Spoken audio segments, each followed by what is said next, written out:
எல்லா கணக்கும் நீங்க போடுற கணக்குகளை விட முக்கியமான கணக்கு அப்ப சொன்ன பாத்தீங்களா, யோதிடத்தில்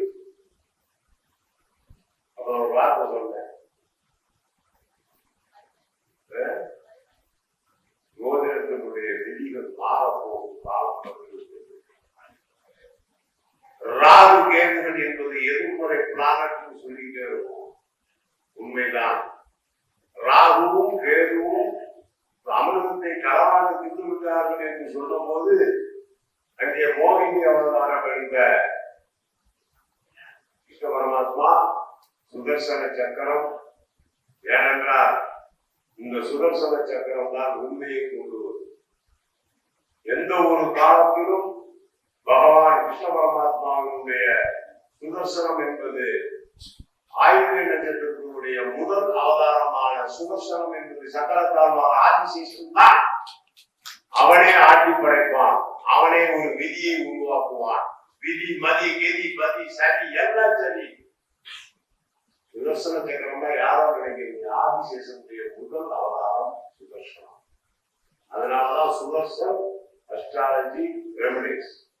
என்னுடைய நட்சத்திரம் ஆயுதம், என்னுடைய அதிதேவதை நாகராஜா.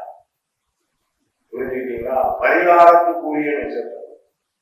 அதனால்தான் என் குரு சொன்னான், நீ ஏன் சொல்றா, நீதான் பின்னாடி ஒரு 56 வயசு 57 வயசுக்கு ஒரு 4 வருஷம் ஜோசியத்துக்குள்ளே வரமாட்டேன், போயிடுவா. திருப்பி ஒன்றை உருவாக்கி உன்னால் அது முடியும், அது நடக்கும் சொன்னாங்க. அதனுடைய வெளிப்பாடு சுதர்சன் அஸ்ட்ராலஜி ரெமடிஸ் எடுத்துட்டு சுதர்சன் அஸ்ட்ராலஜி ஸ்டடி சென்டர் மாற்ற போறேன். எனக்கு தேவை கல்வி. நீ ஆராய்ச்சி பண்ணாலும் சரி, பண்ணனாலும் சரி, நான் சொல்லுகின்ற 4 விஷயங்களை மனதால் வைத்து பார்த்துக் கொள்ளுங்கள். எந்த ஒரு முழு நட்சத்திரத்திற்கும் 3ஆம் பாதமாக வருகின்றது. 3ஆம் பாதம் டிகிரி வைஸா பார்க்கும் போது 10 டிகிரி அப்படி இருக்கு சொல்றோம். திருக்கணிதப்படி 10 டிகிரியும் வாக்கியப்படி 3ஆம் பாதம். இது ஒரு கேள்வி. அஸ்வினி நட்சத்திரத்தினுடைய 3ஆம் பாதம் ஒரு குழந்தை பிறக்கின்றது. சூரியன் அந்த பாதத்தில் அடைஞ்சிருக்கிறது. அப்ப அது கேதுவோட நட்சத்திரம். அதுக்கு 3ஆம் பாதத்தில் அந்த கிரகம் அடையும் போது, சூரியன் அடையும் போது, அந்த வீட்டில நிச்சயமாக பெரிய ஒரு மனக்கிளேசம் இருக்கும். சதா சர்வகாலமும் தகராறு நடக்கும். தகப்பனும் பிள்ளையும் ஒன்றாக இருக்க மாட்டார்.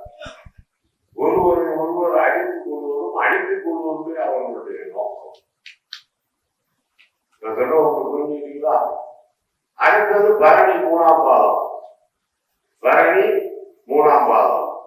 இதில் தாய் தகப்பனை பற்றி தரவாக பேசுவதும் அபயபிராணி படிச்ச மாதிரி 8 லட்சணமே எமனேதும் பாகங்களே 10 லட்சத்துக்கு அந்நியவதையார் யமதர்மராஜா.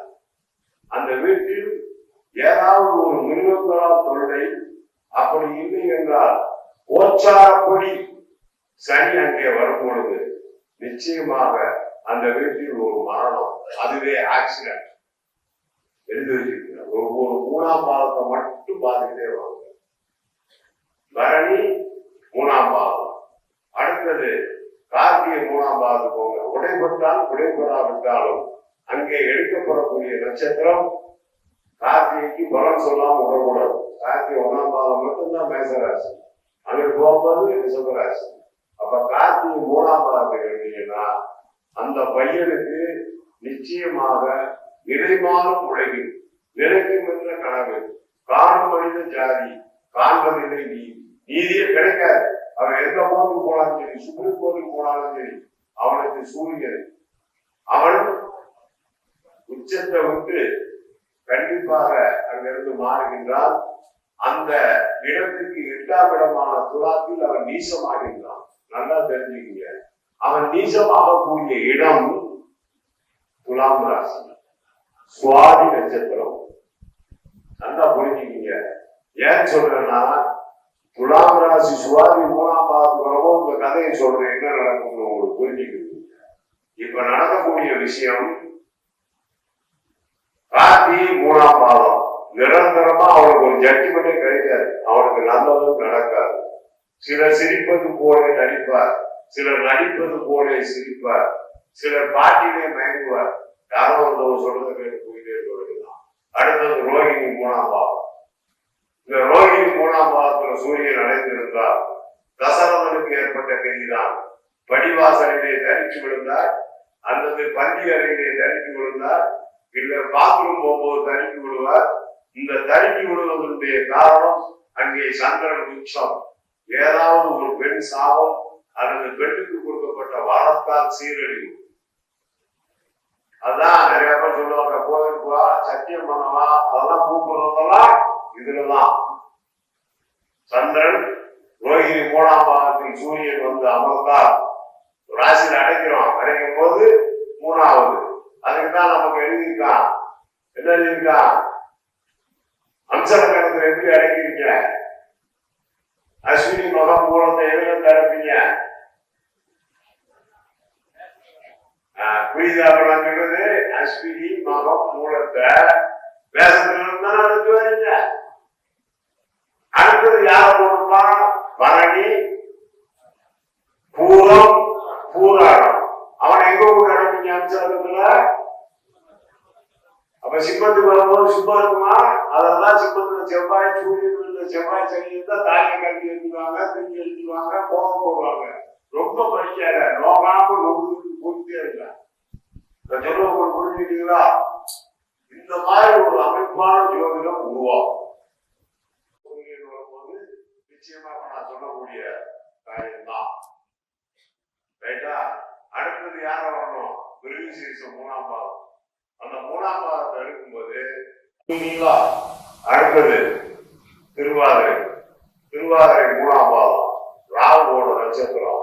அப்பதான் என்ன சொல்ல, அந்த ராகுவோட நட்சத்திரத்துக்கு வரும்போது நிச்சயமா தாயினுடைய மரணங்கள், குடும்பத்துல கெடுதல். அவன் வழிபாடு செய்வது நடராஜமூர்த்தி. அப்பதே படிச்சேன், ஆடிய பாதம், ஒன்றாடிய பாதம், தேடிய பாதம், தெய்வங்கள் எல்லாம் தரிசிப்பார். அவனை தவிர வேற எவனும் நடராஜமூர்த்தியை தவிர காப்பாற்ற முடியாது. அது திருவாதிரை நட்சத்திரம்.